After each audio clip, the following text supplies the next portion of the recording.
धन्यवाद सभापति महोदय, मैं आपका धन्यवाद करता हूं कि आपने एक गंभीर मसले पे मुझे बोलने का मौका दिया।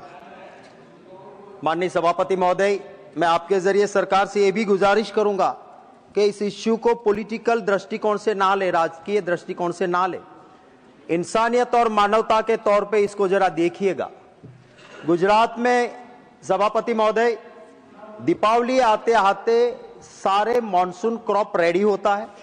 दीपावली का दूसरा दिन होता है हमारे न्यू ईयर गुजरातियों का, और न्यू ईयर के बाद तुरंत ही क्रॉप कटिंग शुरू होती है।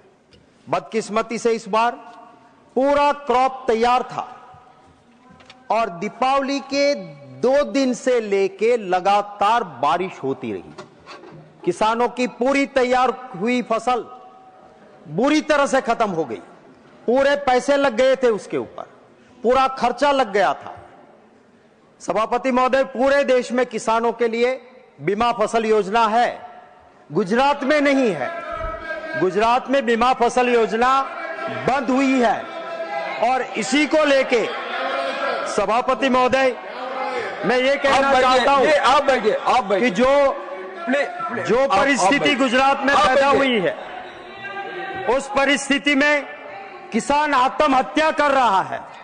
किसी भी लाइव क्रिएचर के लिए जिंदगी से ज्यादा महंगा कुछ नहीं होता है। आप इसको राजनीतिक मत लीजिए।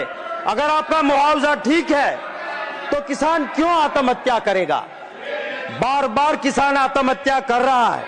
आपको ये नहीं भूलना चाहिए कि किसान किसी पॉलिटिकल पार्टी का सभापति महोदय, किसान इसलिए मैं कह रहा हूं कि सर, जामनगर के द्वारका के पास किसान आत्महत्या करता है और लिखता है कि मैंने मेरे गहने गिरवे के पैसे लगाए थे, क्रॉप फेल हुआ है, मैं आत्महत्या कर रहा हूं। दूसरा किसान पत्थर शरीर पे बांध के कुएं में गिर के गिर सोमनाथ के ऊना में आत्महत्या करता है, लिखता है कि मेरा क्रॉप फेल हो गया है।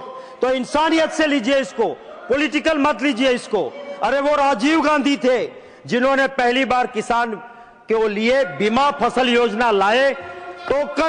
टोकन पैसों में किसानों को अगर कोई मिलता था तो राजीव गांधी प्रधानमंत्री थे, उन्होंने शुरू किया। आपने गुजरात में बंद किया है।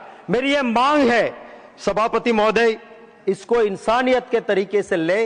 अभी जो मुआवजा गुजरात में दिया जा रहा है वो बिल्कुल मजाक समान हो है, पूरा पैसा नहीं मिल रहा है। तो मेरी मांग है कि भारत सरकार को इंटरवीन होना चाहिए, भारत सरकार को पूरी तरह से किसानों को पैसा देना चाहिए। धन्यवाद सभापति।